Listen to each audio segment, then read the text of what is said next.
मुझे आपके किसी भी बात का बुरा नहीं लग सकता। ये जो पति पत्नी का रिश्ता होता है ना, इस रिश्ते में सिर्फ दो ही लोग होते हैं, पति और पत्नी। इस रिश्ते में कोई तीसरा नहीं आता और ये रिश्ता अटूट होता है। प्रार्थना, अग्नि को साक्षी मान के फेरे होते हैं, मंगलसूत्र होता है, सिंदूर होता है, वचन होते हैं, रस्में कस्में होती है जो पति पत्नी दोनों को निभानी होती है। शादी एक नहीं 7 जन्मों का बंधन होता है।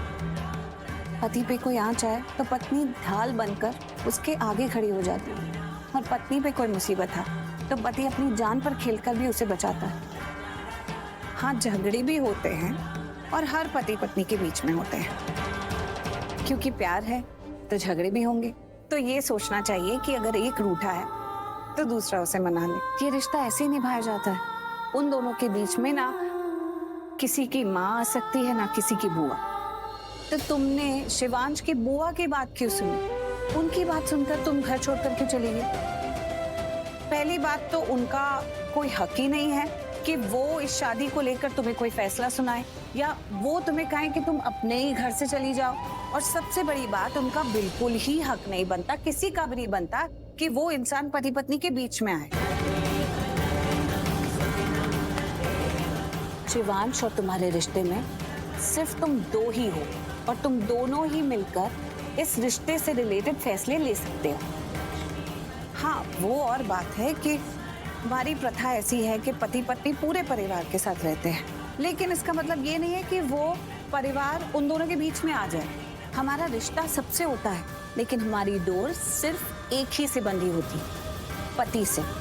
तो सुनो सबकी, लेकिन करो वही जो तुम्हें ठीक लगे।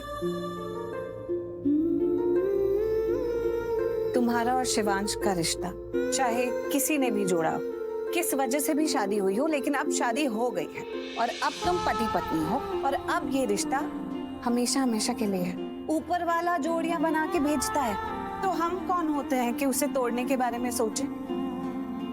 अब इस रिश्ते में चाहे दुख आए सुख आए, पति पत्नी को एक दूसरे का साथ निभाना है। अगर एक पीछे भी छूट जाए ना, तो आगे रुककर उसके आगे आने का इंतजार करना है, क्योंकि एक साथ आगे बढ़ना है। शादी वो रिश्ता है प्रार्थना, जो एक लड़की की जिंदगी का सबसे बड़ा रिश्ता होता है।